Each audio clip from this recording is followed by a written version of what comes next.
Inside New Orleans Sports with Eric Asher is underwritten by TikTok Cafe, located on Causeway South at the I-10 in Metairie, is open 24 hours a day, 7 days a week, 365 days a year. Our menu offers breakfast dishes like our Western omelet made from scratch biscuits, grits, egg sunny side up, and lunch specials like our homemade cheeseburgers with a side of golden brown fries. Don't forget about our weekday lunch special and that every Tuesday is steak night. TikTok Cafe, open 24/7 at Causeway South at the I-10 in Metairie.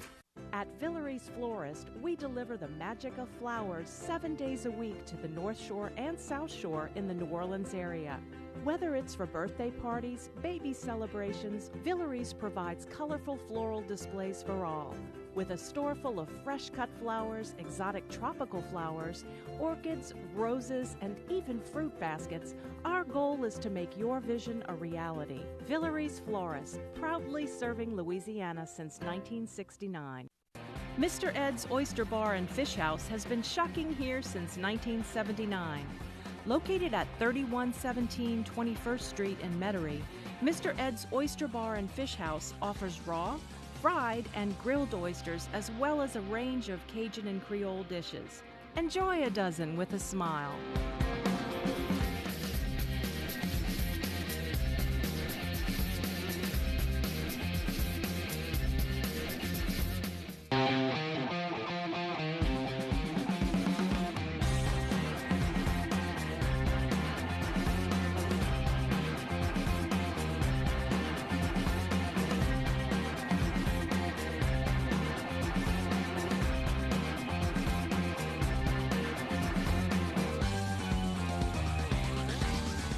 Good evening, New Orleans, and welcome to another edition of Inside New Orleans Sports. I'm your host, Eric Asher. Over the next hour, we cover all the home teams. The New Orleans Saints, the LSU Tigers, the Tulane Green Wave, and we hope to get to the New Orleans Pelicans as they open up their season next week against the Memphis Grizzlies in Memphis. Joining us tonight, he does it all for Fox 8. Sean Fazende of Fox 8 Sports, Saints evaluator extraordinaire, and so much more. Sean, welcome to the show. Thanks as always for being with us. Love being here, and we're in full swing right now. It's where it's that mesh point where they all come together. You're getting into the teeth of the NFL and college football season, prep football season, and NBA for whatever reason starts their season earlier this year. So it's always a fun time of year, busy time. But look, this is a fun busy. I love it. Yeah, well, there's no doubt. I mean, look, you mentioned it. You guys are in the middle of the prep season. Saints now will be going from now until the playoffs if they can get there.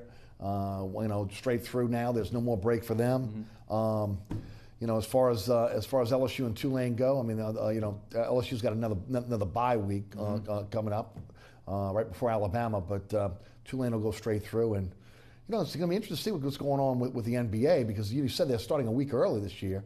A lot of that is so the players can have rest. There's not going to be any more. I don't think there's not going to be back-to-back anymore. Mm-hmm. They won't be playing. There's not many 4 games in 5 days anymore for the teams. And Adam Silver, the commissioner of the NBA, is looking into a balanced schedule for next year where the East and West would play each other equally. Mm. And then what they're going to do is they're actually going to reshuffle and reslot the playoffs 1 through 16 with the 16 best teams instead of doing East and West, which would be really good news for the Pelicans if they can keep this team together and maybe take the next step. Because in the West, they're 6, 7, or 8, but you look at them and where you've combined the East and the West, you have a situation where you wouldn't have to take Golden State maybe in the first round. You have a puncher's chance of getting to the next round. That won't be this year, but that may be next season. And that's really good news for the Pelicans going forward. Yeah, that'd be something great. I've always was curious, why don't they extend it on the back end of the season where you're into the dead of the sports calendar, you're into mid-June and into July. Start at the same time, but maybe stretch out on the back end because you can run this thing all the way to end of July, and you'd run right up against NFL training camps. You could be dominating the sports calendar, but they do what they do. That new playoff format would be certainly be something cool to watch. So I think that's the way they're going to go, and a lot of that is now because of the advent of the WNBA. Mm-hmm. They're butting right up into their season as well, and it is what it is. But they're actually trying to be able to make sure that the players are not going to be worn out, and try to stop these star players from sitting out at the end of the season. That's what it's all about. I mean, okay, I mean that's the thing. That's revenue, and people are getting upset. I mean, look, you got tickets to go see LeBron James. LeBron comes to town, he's sitting in street clothes. That's upsetting, really to fans. It is. Especially if you only get like in here in New Orleans, you only get to see him once a season. So the new format next year is going to do a lot for the New Orleans Pelicans. We'll get into Pelicans a little bit later. Let's start talking about the Saints. 2 in a row for the Saints. 20-0 shutout of Miami 2 weeks ago in London. Big game against Detroit coming into the Dome this weekend. Matt Stafford has been one of the best quarterbacks in the NFL over the last 3 to 4 years. He's a lot like Drew Brees, a gunslinger, a guy that you can't leave. You can't leave any time on the clock for a guy like Stafford. But let's start off talking a little bit about Adrian Peterson. Big trade this week. Peterson ends up going to the Arizona Cardinals. Saints get a conditional 6th-round pick back. Have you found out if that conditional 6th-round pick, will it go up for performance? Does it stay at the 6th-round pick? That's still unknown, the actual conditions of the trade. I've worked a little bit to try to get some information on that. It hasn't happened. It hasn't broken nationally yet either, which generally if that were to happen, it could have had, the national guys would be on that as well. That hasn't happened yet. But as for the trade, I wrote about it. Easy call. I thought when you're up 20-0 or 13-0 as they were in London, where Miami's offense was doing nothing, and maybe by the fourth quarter, if you watch the tape, they were in clearly kill clock mode, and you still don't have Adrian Peterson in, the handwriting's on the wall. Easy call. Saints were able to get something for him. I know there's some worry out there that, what if Mark Ingram was hurt? I get it. He's been hurt before, but I truly believe, and this is key, the emergence of Alvin Kamara was 100 times faster than what this organization originally thought when they drafted him, because he's picked up things so quickly, and it's really forced the Saints' hand here because they don't want to take snaps away from him. It's not just that he's a Reggie Bush or Darren Sproles. He is a better pure running back than both of those guys. And if Mark Ingram were to go down, guess what? They're tailoring the offense, at least from a running back standpoint, to Alvin Kamara, not Mark Ingram's backup, which you can put any real running back in that situation, and you can get sort of the backup to Mark Ingram. You can get matched what Adrian Peterson gave you. So I think it's an easy call. I think in the Saints' case, you rid yourself of an unnecessary storyline for the rest of the season. And look, Adrian Peterson is going to get his touches in Arizona, and I wish him all but success. He was great to us when he was here for the 4 weeks, or for the few months when you count training camp. Right. But I guarantee you this: the Saints' offense will not miss a beat. They will be just fine, if not better, without him. Let's talk about what happens next behind them. Is it Edmonds at this point that really is the backup? Do they bring Lasco off the practice squad? Do they go out and get a guy like Tim Hightower, who's on the street, who signed with San Francisco in the offseason, didn't work out there?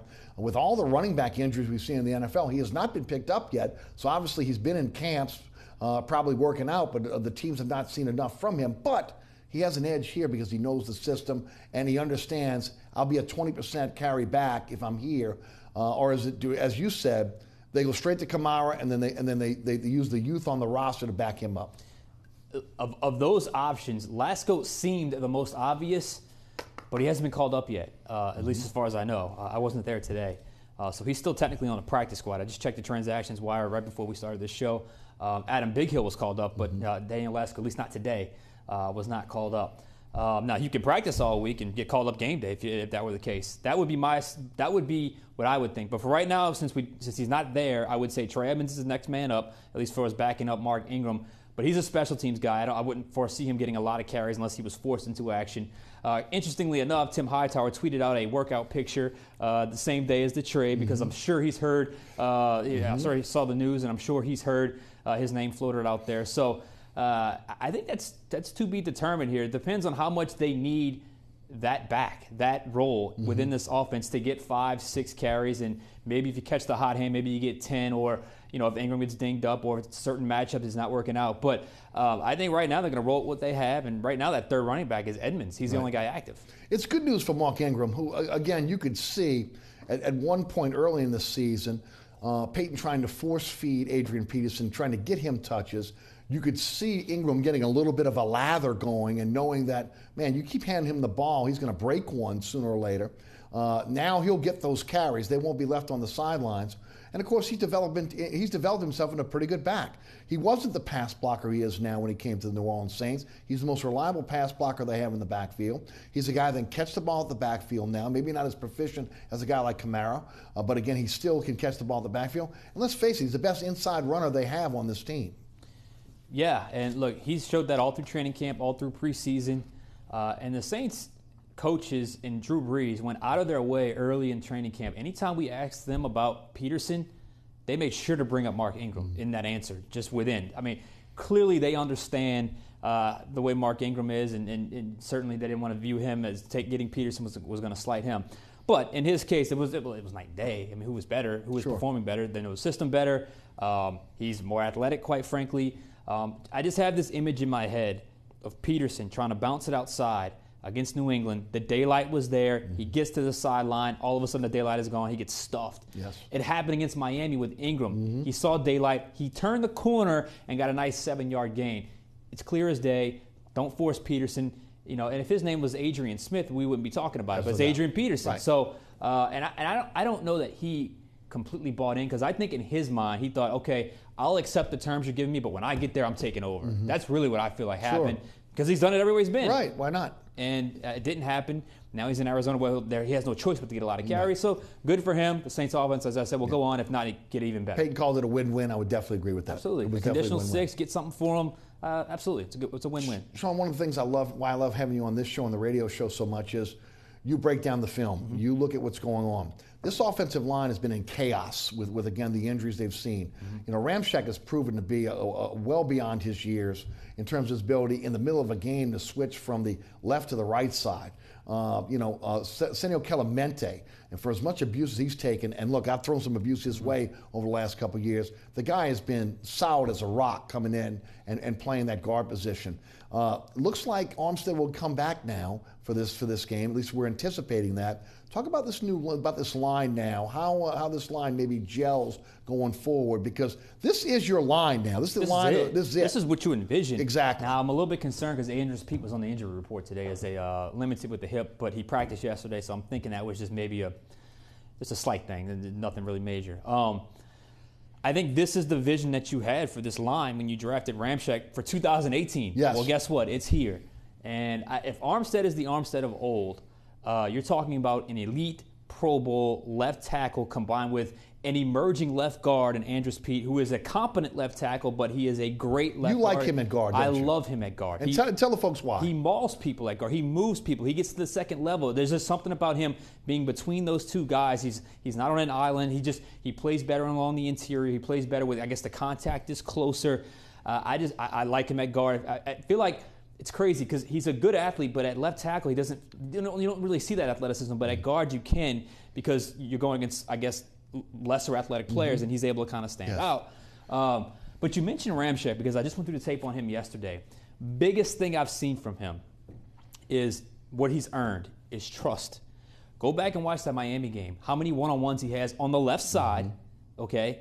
Drew Brees' blind side. Yes. This is his 4th NFL game. He is one-on-one, no safety, no tight end help, no back help, and he is holding his own. Now, he still has a little bit of leverage problems when he gets a bull rush, but he'll work that out.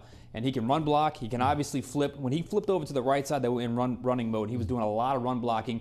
And back in the third quarter, there was a Kamara run. He had one of the best combo blocks I've ever seen, where he's able to kind of kick the defensive end out, let Kamara kind of slip right past him. Then he gets to the second level and blocks Lawrence Timmons, springs Alvin Kamara for a 12-yard gain. So Ryan Ramczyk, you talk about learning curve. I mean, Alvin Kamara, it's been 100 miles an hour. I think in Ramczyk's case, it's the same way. He is there, and he is there a lot quicker than we ever thought. And, I mean, look, we all criticized that pick when it happened. But guess what? You want a defensive player right there. Thank God they have him. No doubt. Thank God they have him. And look, let's face it, Unger has been solid as a rock, and you're not talking about Walford, who has slipped in. Well, again, Jerry Evans was a godsend last year.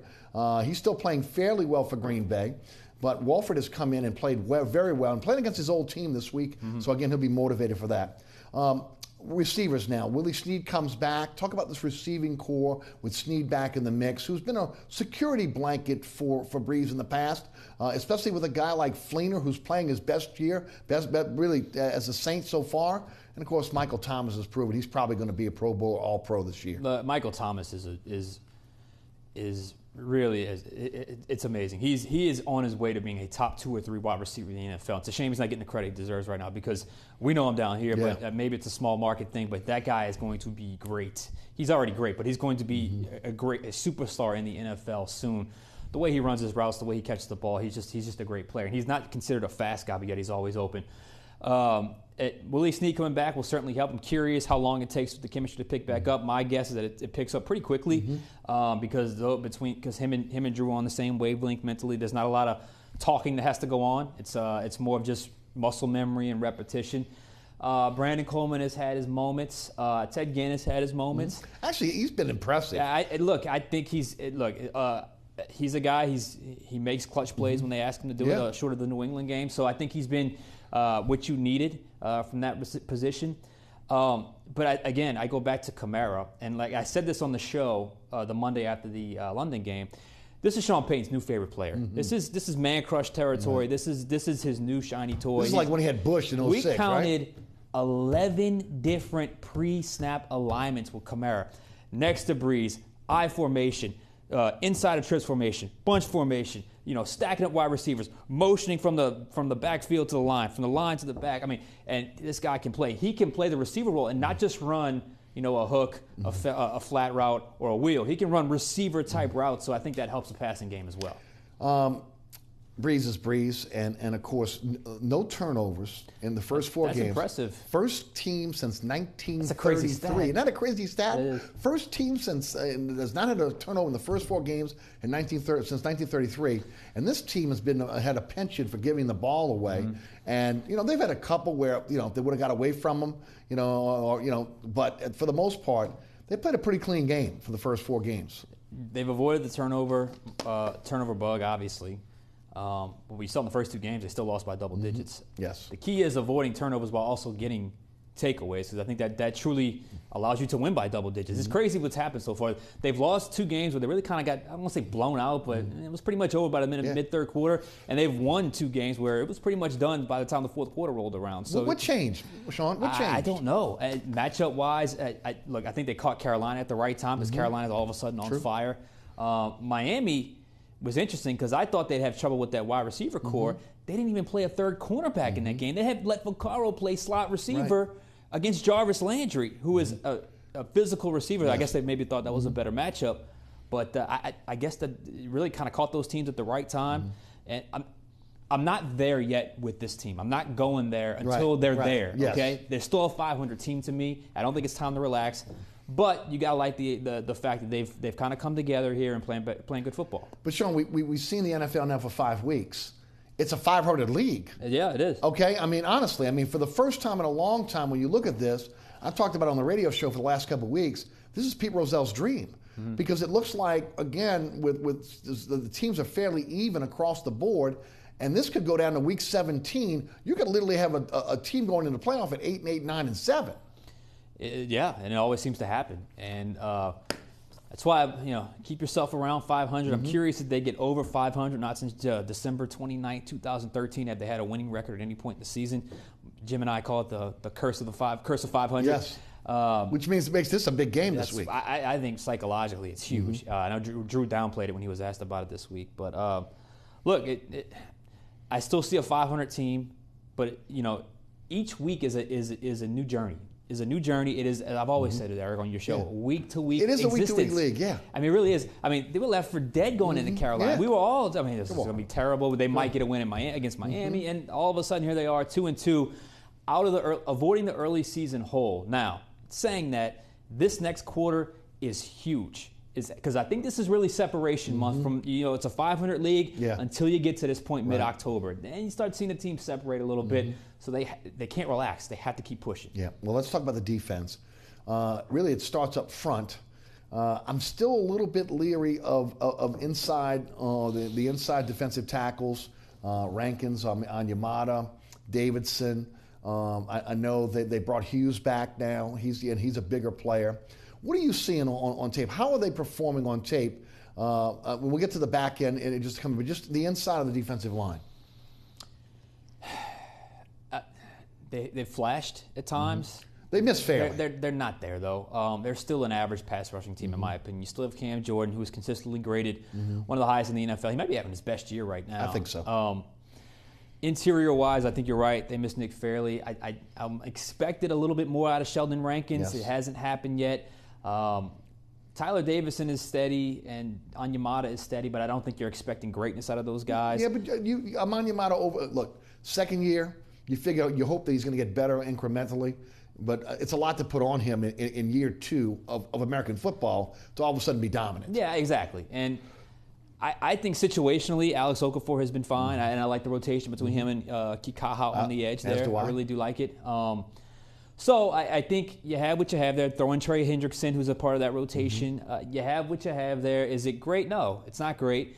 But it's adequate. And at times it has been enough. And I think what you're seeing is if that is the case with your pass rush and you have what's becoming a pretty good secondary, a really good secondary, then I think you have what you've had the last couple of weeks defensively. Break down that secondary. That's where I was going next. Man, I tell you, I like it. I like the depth. I really do. And I look at Marshawn Lattimore, who is, this rookie class, you can't really say much about it. It's really been good. Yeah. And it's been instant. Yes. Instant. It's too bad for Alex Anzalone because I thought he was playing good football as well. Marshawn Lattimore to me looks like an elite cover corner in the NFL. He can take one side of the field away, right? Yeah, he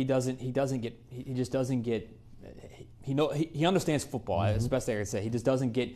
He's not surprised by anything. The King Crawley substitution might be the substitution of the quarter so far, because if you still have Devontae Harris out there, I think you still have coverage breakdowns, and then that leads to losses and catastrophe. So I love the King Crawley substitution. P.J. Williams coming back, I think, is good because I think he's actually better as a nickel cornerback. If you watch King Crawley's tape from last week, he is great at covering from the numbers to the sideline. When he has the in cut, particularly against a big wide receiver, Devontae Parker, he's a little bit exposed. But when he plays from the numbers to the edge, he seems to have a great feel for what he's doing. So you got P.J. Williams, Sterling Moore, who may or may not come back this week. Obviously, Delvin Breaux is injured, but I like the depth at that position, the safety position as well. Marcus Williams has played 98% of the Saints snaps. Amazing. 98%. Right. More than Vaccaro. And then I think they've done a good job of inverting Von Bell and Kenny Vaccaro and kind of utilizing that. So I think the secondary, they've been on the field together, and getting on the field together has allowed them to grow quicker. And these are pretty good, smart football players that are getting it. They're just getting it right now. Are teams trying to take Klein out of the mix right now, or are they targeting Klein at this point when you flip on the tape and really kind of morph into the rest of the linebacker position? I didn't see a big drop-off 2 weeks ago between Robertson and Anzalone. I know you like Anzalone's athleticism and of course, the way they're able to utilize him in different spots. I like his pre-snap flexibility because I think he's someone you have to respect as a off-the-edge blitzer from time to time, and him just lining up that way, I think, forces offenses to, whether it's switch protections or make checks to certain calls. I think you lose that, but you gain experience with Robertson. Robertson doesn't have quite the strength and speed and size as Anzalone, but he's a smart, high IQ football player, so I think they'll be fine there. I like A.J. Klein. I think he's played well. He's played 100% of the defensive snaps. I think he's the only one. I had to double check that, but I think he's the only one. To me, he's exactly what you wanted when you signed him. Non-stop effort, and he's got some athleticism, and he's a guy. He trusts his eyes and he goes. Now teams will try to take him out at times, but I think he is definitely the quarterback of that defense, and I think that's been one of the better free agent signings that they've had this year. Yeah, no doubt about it. Overall, your thoughts on the defense? Better, obviously. Secondary in particular, like the linebackers. Like I said, I think they're average if you take all the ups and downs with the pass rush. So I think if you add it all up, and you're able to get in a few takeaways, you're talking about a middle-of-the-road defense, which is what we've always said. Right. Give me a middle-of-the-road defense. With this offense, you'll have a winning record. What's Dennis Allen doing different? The first 2 weeks of the year, everybody was ready to buy him a plane ticket straight out of New Orleans. What's he doing different now? A little bit like Sean Payton on offense, I think there's an understanding of personnel, what we can and cannot ask these players to do, and what you can, and put those guys in positions to succeed. Look, the Minnesota game, it had to be the worst called game I think I've ever seen Dennis Allen call, because I was high on him last year. I thought he did really good with less, quite frankly. And look, they schemed Miami well. I thought, again, the Kenny Vaccaro on Jarvis Landry, to me, now that I think about it, is pretty genius, because they're two physical guys. Yes. And you kind of neutralized him. Stills was a non-factor. You had Lattimore on him. And then the only guy you had to worry about was Devontae Parker, but he had a couple catches. And then once King Crawley got the interception, you just felt the wind kind of come out of the Miami sails, and the Saints got some confidence. And sometimes that happens. So I just think everybody's getting into rhythm. There's a reason why, despite slow starts, Sean Payton's teams always seem to bounce back in October. Talk about Detroit. Detroit, if you check their stats, you're not going to be impressed, because I don't think they're a single-digit stat in any rank in the top 10 in anything, other than the two most important stats in football. They take the ball away and the turnover margin. So avoid that. Saints don't turn the ball over. They take the ball away. There's your game right there. Matt Stafford he's just tough. He's nails. The guy is just nails. I watched that game. He wasn't playing well. It's like he played better after he got hurt in those last two drives of the game. And there's something about this team that there's just two players on this team that they have the Saints' numbers. Golden Tate and Glover Quinn, the safety. And for whatever reason, remember Brent Grimes had Drew Brees' number back in the day? Yes.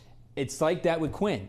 I think he does a good job of reading the seam routes, and we all know that's Drew Brees' favorite route to throw. Right. And Golden Tate, for whatever reason, it's been a tough matchup for whoever the Saints put on him. So add it all up, and that's what you have. I still go back to that 2014 game, because that was the game that I really felt like, okay, this is not right here, because they were up by 13 with like 3.5 minutes left, and all of a sudden they lost the game by 1, I believe. Yes. So they've had the Saints' number. Last year's game against Detroit was absolutely horrendous. It was terrible. And that was after the LA game. That's when I really went in hard on the organization. But I think right now they're very aware of it. I can tell you that. They're aware of it. So we'll see what happens on Sunday. And there's got to be some dome field advantage. And I've talked about it on the show this week. This goes for LSU, Tulane, and Saints fans. You can't turn into an elitist group of fans anymore. I mean, the mystique of Tiger Stadium is going away because fans are leaving at halftime or when things don't go well, they want to go back in the parking lot. The Dome stayed full forever, even in losing seasons. Now things start to go wrong. You can hear a pin drop in the Dome, and then the fans want to leave before the end of the game. And Tulane quietly is having a pretty good season, but nobody's showing up at Yeoman. We got to do better as fans here across the state when it comes to our teams.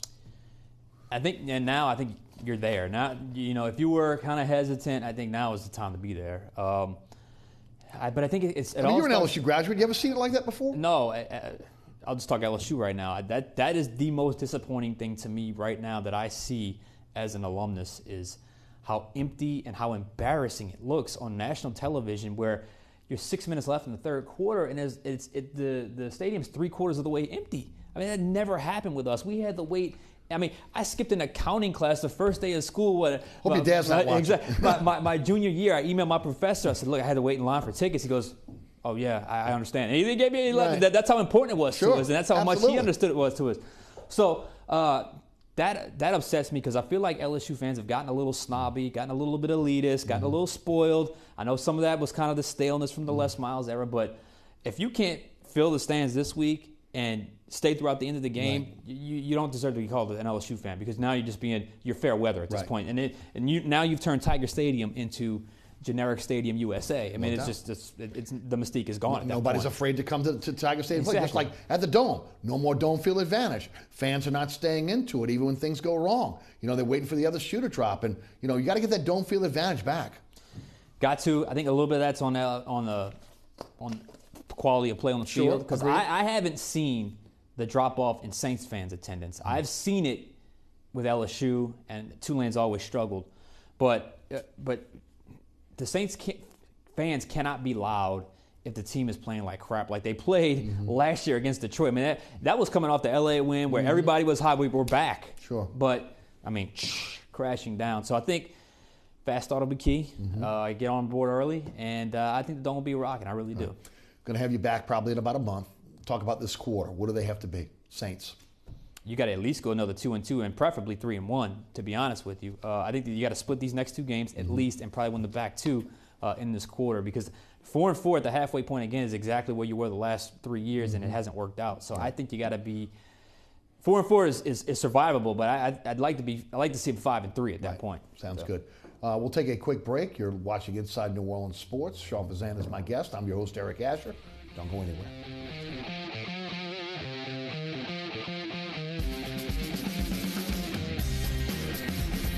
BURKHARTT's Air Conditioning, Heating, and Refrigeration has been family-owned and operated since 1989. BURKHARTT has energy-efficient solutions and offers brands such as Mitsubishi ductless AC units and Amana, the only manufacturer with a lifetime unit replacement warranty. BURKHARTT offers maintenance bundle packages that include servicing your AC, generator, and tankless water heater.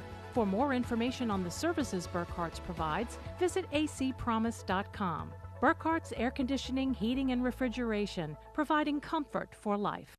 Located at 3701 Iberville Street in Mid-City is Katie's Restaurant and Bar. Open 7 days a week, Katie's offers daily specials for lunch, dinner, and Sunday brunch. Serving New Orleans cuisine such as fried shrimp platters, grilled redfish, and a fully stocked bar.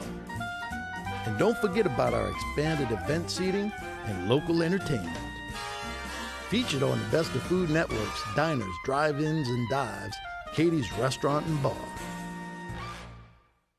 Amco Fence, locally owned and operated since 1976. Fully licensed and insured and a member of the BBB, Amco serves both residential and commercial customers. If you're looking to repair, replace, or install a fence for security or aesthetic reasons, Amco Fence supplies wooden, metal, chain link, vinyl, and ornamental or automatic gates. Amco aims to satisfy your fencing needs. Amco Fence, 504-468-9559 or AmcoFenceCompany.com. Welcome back to Inside New Orleans Sports. I'm your host, Eric Asher. Our guest tonight, Sean Fazende of Fox 8 Sports. Sean, Tigers get a win, a much-needed win against Florida last week, 17-16. You look at the program, the entire program got called out after the embarrassing Troy loss. I will say this. They played with energy, they played with emotion, and they played physical against Florida. Florida may not be the team that they once were, but neither is LSU at this point. They sleptwalked through the early season schedule, embarrassed against Mississippi State, embarrassed against Troy.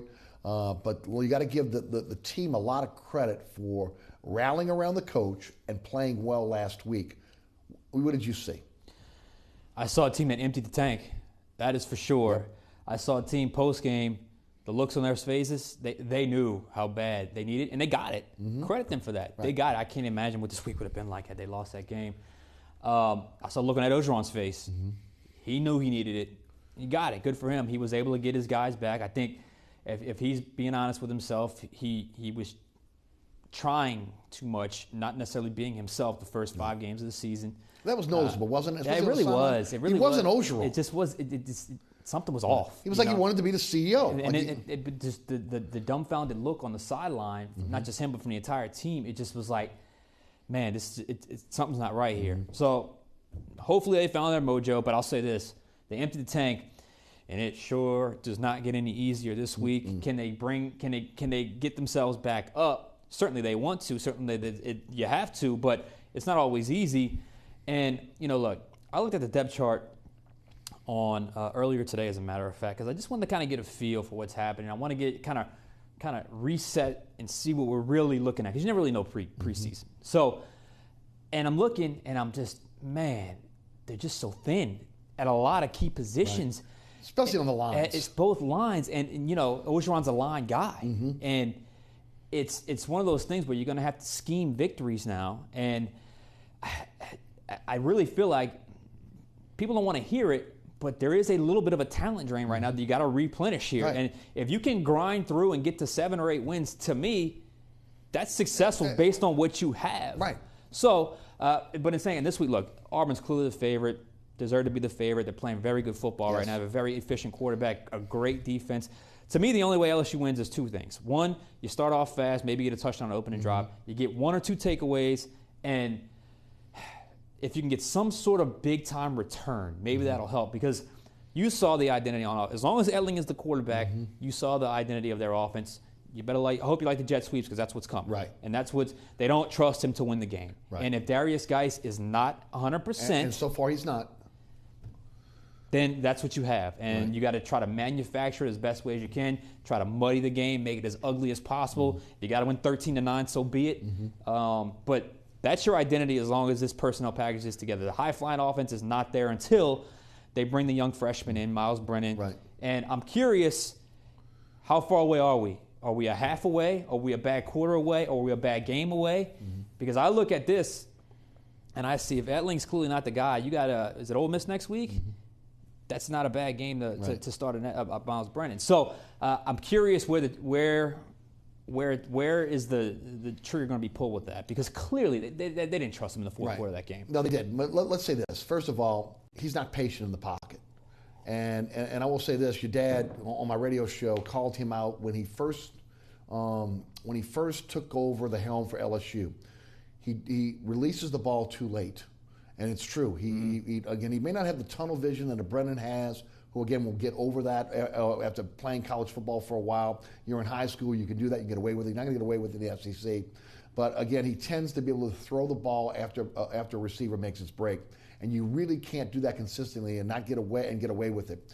I thought he was very, very physical in his running last week, but again, there were plays to be made from the pocket, but he didn't trust the offensive line. Now, 3 freshmen playing along that offensive line, I get it, but he's going to have to trust them a little bit more. And hopefully he saw that on film. Hopefully he saw it on film, because there were, as you said, there was a couple bailouts in that pocket where, man, it wasn't even close to it. No guy was even around him. Right.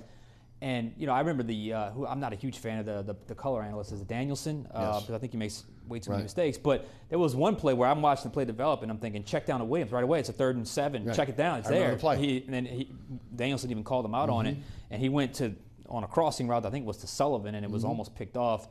I think he got rattled a little bit the first 5 weeks of the season. I think he's been kind of run through it a little bit. Hopefully now this win, it wasn't pretty. Hopefully this kind of gets everyone back to even keel here, and you're able to, effectively trust what you see what you're doing wrong, and go out and play a clean football game. That's all you really need from Edling. That's all you're really going to get from Edling. Because if he's playing an ugly game, it's one of those things where he's not effective. He's got to limit his mistakes. And look, I kudos to him. He was tough. He was physical. He wanted it. He was. And I think he earned a lot of respect from his teammates. He got first downs for them based just off his toughness. Off of toughness. I mean, he's jumping in head first. And so I respect him for that. But you just got to wonder, at what point is it, if the offense keeps kind of stumbling, how close are we to the Miles Brennan era? I'm also wondering about Clyde Edwards-Helaire at this point. I like Williams. He's a nice back. He's a steady back for you. But he's not that breakout back. And if Edwards-Helaire is going to be that guy next year, when obviously you got a situation where Geis goes to the pros, if Geis is dealing with this injury that is obviously slowing him down, why are we not seeing more of Edwards-Helaire? That's an easy one. I mean, that's a no-brainer, right? I mean, he's not redshirting. I mean, was it Brossette? Brossette. The fumble, first play. I mean, he's in the doghouse. And I'm not sure he's that great anyway. And then he's a different kind of back than all those guys. He's a guy who catches the ball in the backfield, easy completions. That's always been my biggest gripe with whoever is coordinating LSU's offense is you never make it easy for completions. Let's get someone on a perimeter, a nice swing pass, let them run. I mean, everything seems to be a downfield, 7-step drop, complicated route combinations. It never seems easy, the LSU passing game. Defensively, they're going to get Frank Herron back this week. That's going to help. Huge. We saw Lawrence last week. What a gutsy player. I mean, he played on one leg. Literally played on one leg. But that should help the defensive line. Again, that should give them a little bit more of a rotation here, and maybe help them in the ability to be able to at least slow SEC offenses down.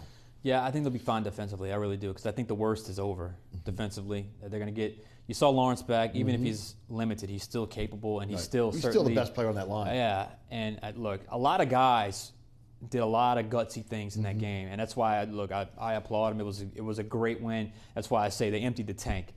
To get a Frank Herron back is certainly good news. and look, you're a senior. You shouldn't have been suspended in the first. You got to be smarter than that. But at least for the rotation. Right. Absolutely.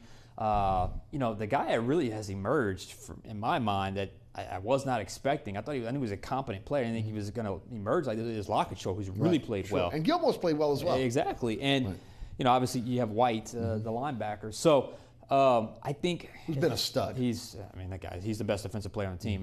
There's just no two ways about it. So I think that'll help. They need as many hands as possible on deck for this game. And it's going to take another effort, similar to what you had against Auburn. And you're probably going to have to catch a few breaks to get this victory. Yeah, and Auburn's going to be tough. A lot of freshmen playing, man. A lot of first year, a lot of players that were redshirted that are getting significant playing time going forward. It bodes well for the future, but there has to be some patience going forward this year. And you have to be realistic. Yeah. The players that you've lost over the last couple of years to the NFL, juniors that came back, seniors that came back, for last year, thinking they had a chance at a championship. The juniors that defected, and then the late defections that happened. Guys that were suspended, guys that didn't want to deal with the disciplinary code. All that has kind of gone into what we're seeing right now. The question is, Sean, have they turned the corner here? Was Florida a game where you turn the corner and you start to believe in yourself more that you can get it done? I think what it does is clears a little bit of the chaos, because I can imagine that we had to be chaotic. From what I understand, that had to be chaotic. It clears the mind a little bit, puts the mind at ease, at least in that regard. But let's not assume that they're back. They could very, very easily lose this game. Sure. And then you have Alabama. Well, it's a better opponent. Auburn is a better opponent. Exactly. But you also have Ole Miss on the schedule, A&M on the schedule, Tennessee on the schedule, Arkansas on the schedule, 4 winnable games. That's why I say, if you can grind your way to 8 wins, I think it's the best case scenario. Not because you played a lot of freshmen, you won enough games to be confident, you get better, and you tell recruits coming in, hey, we're close. You're the missing pieces. Right. Come aboard, and we're getting there. And recruits that again see the team at this point, they feel they have a chance to be able to come in and play immediately. Exactly. That's why again I think the mystique of Tiger Stadium's got to come back. You can't have these recruits sitting on the sidelines and watching the stadium empty when they're going to Auburn or Alabama the next week and the place is packed. Or they're going to the University of Tennessee and they're having a bad year and nobody's leaving that stadium. The fans have to understand that. Again, you love the program, well, realize that, again, you may be hurting the future of the program by you heading out to the parking lot to go party a little more. I don't get it. It's not like they suffered a terrible losing season here. No. That's what you've gotten spoiled. You've gotten spoiled. That to me, and that's not on anybody else. That's on you. That's you, the fan. That's right. You've been there all day. You spent the day there. You don't want to see the whole thing through. I just don't get it. When we were coming up, Eric, when I was a student there, you couldn't keep me away. Even before that, when you were coming up, your dad was telling me about a game y'all went to South Carolina in the rain. Pouring rain. Okay. We looked at each other and said, "We want to go in." Nope. Right. We stayed the entire time. I'm talking pouring sheets rain. Right. And I've been there, of course. In the cold. Where that you're in the north end. I'm in south end. That north wind is just blasting on you. Oh yeah. Okay. And look, you stick around. You stick around. Speaking of sticking around, boy, I tell you what. What a great win for Tulane last week, 62-28 over Tulsa. It's 2 in a row. You had that pivotal win for the program against Army, and then you exercised the demon of Tulsa, who's had your number for over a decade. This was a total team win, and really just great for the program. Your thoughts on the Greenies? Safest bet in college football right now. I don't know if you checked the spreads. Safest bet in college football. Man. I was not expecting that. 62 points? No. I think what's happened here is, obvious. I've always been a Willie Fritz guy. I really liked the hire when some were questioning it last year. I've been around him a few times. I like the Willie. I like the way he runs the program. I like the organization, the no nonsense. He's very realistic with his players. And I think more than anything else, we didn't think Jonathan Banks was going to be this good. And they found themselves a quarterback. Yep. And it goes to show you what can happen when it all comes together and you had the right guy throwing the football. And that's what you're seeing right there. This is a team that's believing they can win. It's been a long time uptown since they believed they can win. Yes. Really believe they can win. Right. And they're not just an upset team anymore. They're a team that can legitimately win week in and week out. And it's great to see. Yeah, and look, you got to give Willie Fritz a lot of credit here. In a short time, he's put his fingerprint all over this program. Guys are not making the mental mistakes we saw last year. They're a much more disciplined team. The offense is running like a fine-tuned machine right now. They've got some skilled players on an offense. I wonder if a lot of those guys that defected down when Fritz came in, thinking that it was going to be all run and no pass, if they're looking back on the decision and going, man, maybe if I'd have stuck around, I might have an opportunity now to be getting to a bowl game and really turn this thing around at Tulane. Because they had one thing about CJ, Curtis Johnson, he really he recruited some really good skill position players. He did. He really did. Local, too. And I know Willie Fritz, that's the next step for him, because I asked him about it on signing day. I said, you got a nice class here, but you only got 2 from the local area, or from Louisiana. Yeah. And he said that's the next step, right. Is really, because he's got recruiting ties to Georgia, right. and that area. And that's what he kind of laid his hat on. That's what he did. Yeah. But I think the Army win just can't be understated. That's a program. That drive. That's how you build. What was that, a 19-play drive to end the game? Something like that? I don't know what it was exactly, but it was 18-play drive. That's how you turn the corner as a program. Right.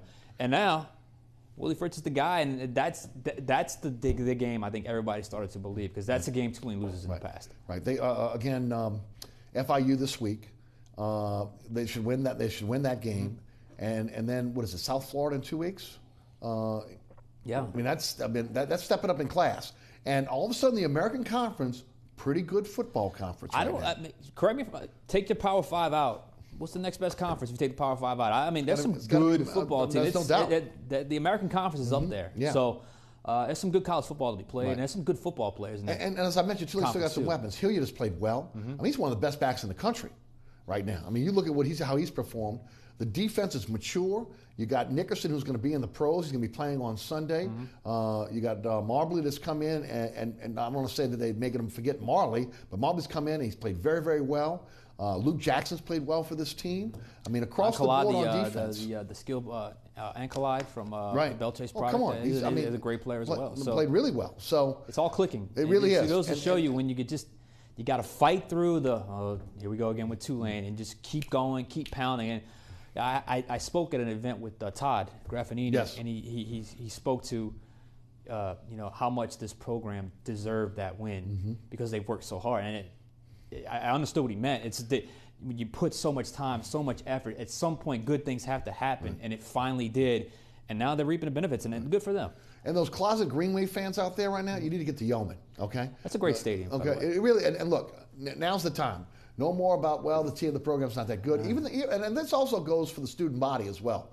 You're on campus now. It's not that far away. You walk there. Of course, the 10 a.m. start, the 11 a.m. start probably helped Tulane over the last couple of weeks. I had Graff on the radio show the other day, and he was saying, look, that's when we practice. We start at 8:30 in the morning. We're done by 11. This is right now wheelhouse right now, playing these early games. They might want to play Tulsa early. looked like they were sleepwalking early in that game. Yeah, no, that's true. That really helped them with Tulsa as well. Plus, probably, the mindset of Tulsa, and even though the Golden Hurricanes, worrying about what's going on with the Storm, not understanding what's happened here, doesn't matter. They put a whipping on them. 62-28, that's a whipping. Take the win. Hey, yep. Everybody had to deal with the Storm situation, and they dealt with it better. No doubt. Take the win. No apologies. Roll it to the next one. You had to deal with it as well. You were doing storm coverage. Everybody I was down in Lower Plaquemines for the eye of the storm. It was didn't quite turn out to be what we thought it was going to be, but we did what we had to do. I had a good friend of mine, Jimmy and Gwen Heimel, that I grew up with. Their daughter got married, supposed to be married in the evening time, had to move it up to 11 o'clock in the morning. For him, it was a double dip. He's a great Tulane fan, so everybody got a little discombobulated on Saturday.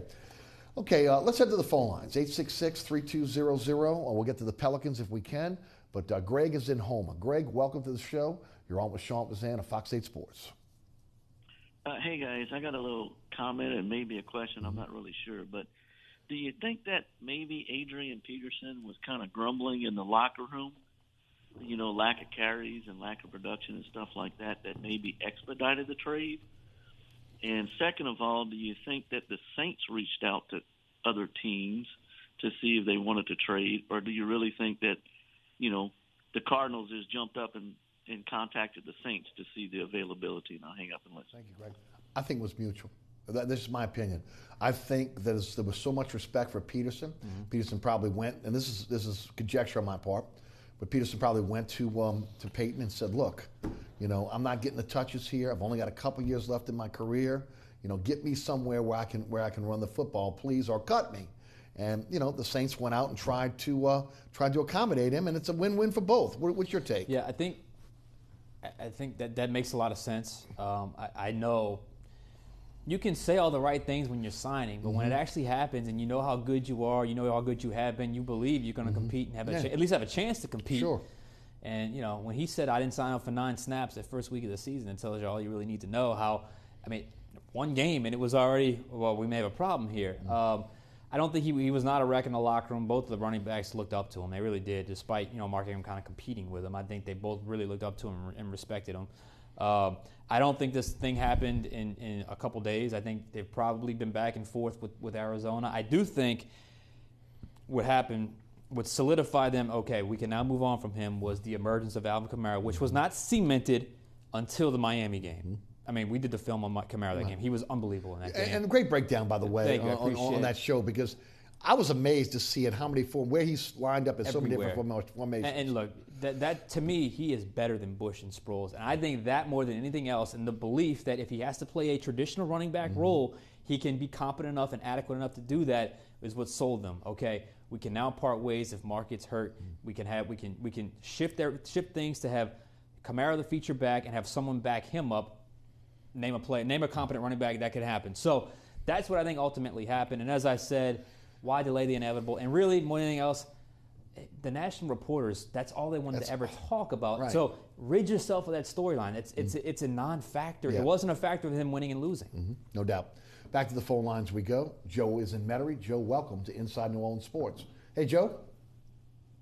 Yeah. Look, y'all got a good program and everything, but Thank you. Look, a couple of years ago there was a big distraction with the Montana kid as a quarterback and everything. Sure, his daddy was a real good quarterback, but that kid wasn't really that great and everything. Now it looks like he got everything firing with Mr. Fritz and everything. And thank you. That's all I got to say. Thank you. Appreciate it. Well, again, it starts with the quarterback in that offense. I'll say this, Sean, and I've said this since Willie Fritz came to New Orleans. I think the Louisiana athlete, the high school athlete, you do a lot of high school at Fox 8, is tailor-made for that offense. It's a lot of skill. If you look at the 2018 class, it is what you would expect out of the Louisiana class. There's a lot of DBs, a lot of wide receivers, a lot of guys that can run, a lot of skill. And especially at the quarterback position. Yeah. When you look at the quarterbacks, the type of systems they run in Louisiana, I think it fits what he does. So I think ultimately, he's in a good spot. He's in fertile recruiting ground to begin with, and he's been able to overcome any academic challenge that you have to have with the academic institution that Tulane is, and to have success. And I think now the success is there. Now he starts getting a little more power to maybe go out and get some guys and gets a little more clout within that university. The Pelicans start their regular season October the 18th. That's next Wednesday at Memphis. Not an easy schedule in the first 12 games, but looking at the games today, based on what I've seen in preseason from some of these teams that I've been able to see, 6-6 is not out the question here to be able to be 500 coming out of that first 12 games when you look at the games. Now, again, they got Golden State, they got Cleveland. They open up at home against Golden State on that Friday. Your thoughts on the Pelicans? This has got to be the year. It's got to be the year. For a lot of reasons. Dell Demps, Alvin Gentry, Boogie Cousins. No doubt. And look, if all that implodes, you got to figure the clock will be ticking on Anthony Davis. Absolutely. So this is it. They're definitely, all the chips are in. It's in. Push them in. Got to get to the playoffs. I like the makeup. I know the injury to Rajon Rondo is tough. What else can you say? It's just another injury. It just changes the dynamic of the offense a little bit. It does. Now. I think they kind of wanted him because he's got kind of that rugged mentality. In saying that, though, I don't think he was ever really in the long-term plan. So I think he's a guy you can overcome that injury. I think it all boils down to has the chemistry developed, but not just between AD and Boogie and Drew, but with Alvin Gentry and knowing what that. I don't want to see Boogie Cousins taking 12 threes a game or anything like that, or Anthony Davis beyond three-point line.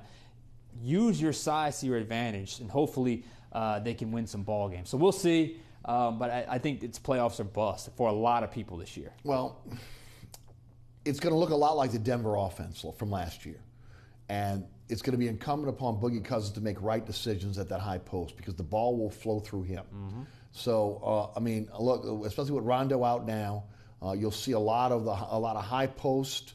Where he's going to actually have the ball, and he's going to determine who's going to get the ball. And again, with the high-low situation with him and Davis, with Davis slashing and utilizing his ability down low, where I always thought he should be. I never understood wanting to put him at the three-point line. He is so good around the basket, whether, again, it's rebounding missed shots or being able to get his own shot down low. It puts him in a position, more of a position to be successul. But then they got to be able to prove they could shoot the ball from the outside, and that's still an unproven commodity right now. That's always been the fear. You got to have somebody that creates some space, or else the defense just collapses. We're going to collapse on them, right. So, and that is to be determined, who that player is to at least be adequate in that role. Because if you don't have it, I think you can grind victories out, but I don't think it's going to flow as much as you would like. It really all depends on, I know Alvin Gentry wants to run a certain thing, but he's got to be realistic. This is what I have. This is what I don't have. And kind of go from there. So if you got to be blue collar, so be it. If you got to be physical, so be it. Well, they have to be with the two big guys. And you have a distinct advantage with those two big guys. No one else has those two big guys of that quality in the NBA. Especially you have an unselfish Anthony Davis superstar who does more without the ball than maybe any other player in the NBA. Right. So I think you got to use that to your advantage. But I'm with you. The first 12 games, you said 6-6. That's got to be that's as low as you can go. Just like the Saints, you got to start at least 500. Right. Just the way the schedule sets up, and again, they got some guys they brought in. Tony Allen's going to be kind of a spot guy, but he's going to be good in the locker room defensively. He's going to be a guy that can help you. Each Moore, Ian Clark have to really prove something for this team going forward. They got to be able to shoot the basketball. Clark's got to be able to get out and run, and of course come in and back up at the point guard position. And then the Drew Holiday situation. Yeah. When Rondo comes back, how quickly does he acclimate himself to the two guard? And that's because I thought that was the biggest issue. He just wasn't the same player. Yes. When after the trade, they've got to find a way to mesh and make that work. With Rondo out, is he the main point?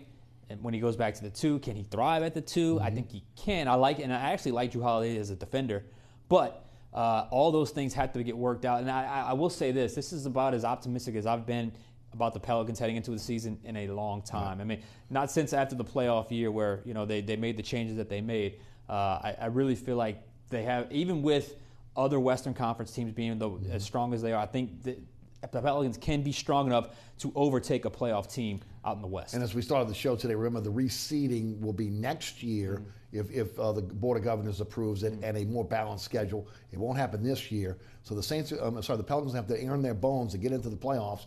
And hopefully you're not an 8th seed taking on a Golden State. Sean, we normally do this at the beginning of the show. Tell the folks about what's going on over at Fox 8 Sports. Quite a bit. Our Final Play app, download that. We have everything. Matter of fact, I got it right here. So if you want to download it, it's right here on the phone. We have my blog after further review. We have Juan's World. We have the Extra Point, which has really been good, the fantasy football advice. We have football food from Garland Gillen, who combines football and food. Right. What can be in soccer? What can be better? And then the great program. Of course, we have our which will air on Thursday night, which tonight for the live show, which will be Thursday. Our game plan show, Fox 8 Football Friday. Some good high school football in this area at 10:30, and then Sunday we're back to our normal routine, the tailgate from 10 to 11. Final Play at 10:30, and Monday, our favorite show to do, Juan Kincaid, myself, and Jim Henderson, the Black and Gold Review. And you can catch Sean with me weekly on the radio show as well. Sean, thanks for being with us. Thank you. Sean Fazende, Fox 8 Sports, our guest tonight. Thanks so much for tuning in. Remember, there's a rebroadcast of this program each and every Friday night right here on WLAE-TV at 10 p.m. We're on statewide Pelican Sports Television, 9 p.m. every Friday night. We're on the Cox cable tier now. Cox 130, that is 10 o'clock on Thursdays, 2 a.m. on Saturday mornings. Catch me on the radio, 990 a.m. WGSO. That's weekdays, 11 a.m. until 1 p.m. You can listen live, download the podcast at ericasher.com. The TuneIn Radio app, a great way to take the show with you anywhere. It's a free download for your smartphone or tablet. Also, you can see all the previous episodes of Inside New Orleans Sports at ericasher.com as well. Special thanks to Sean Fazende for joining us tonight. Also, the WLE production staff, including Ron Yeager, Jim Dotson, Trey Lopez, Kenny Juneau, and my director, William Hill. Thanks so much for watching. We'll see you next week for another edition of Inside New Orleans Sports. I'm your host, Eric Asher. See you then.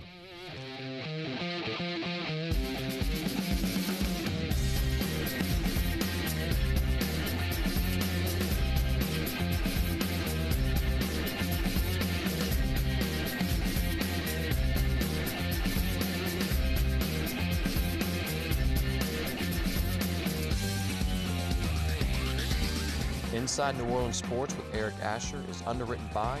Located on Lake Pontchartrain, Brisbee's Lakefront Restaurant and Bar offers traditional West End favorites, a scenic view, oysters, and numerous tasty options. More information is available at 504-304-4125 or brisbeesrestaurant.com.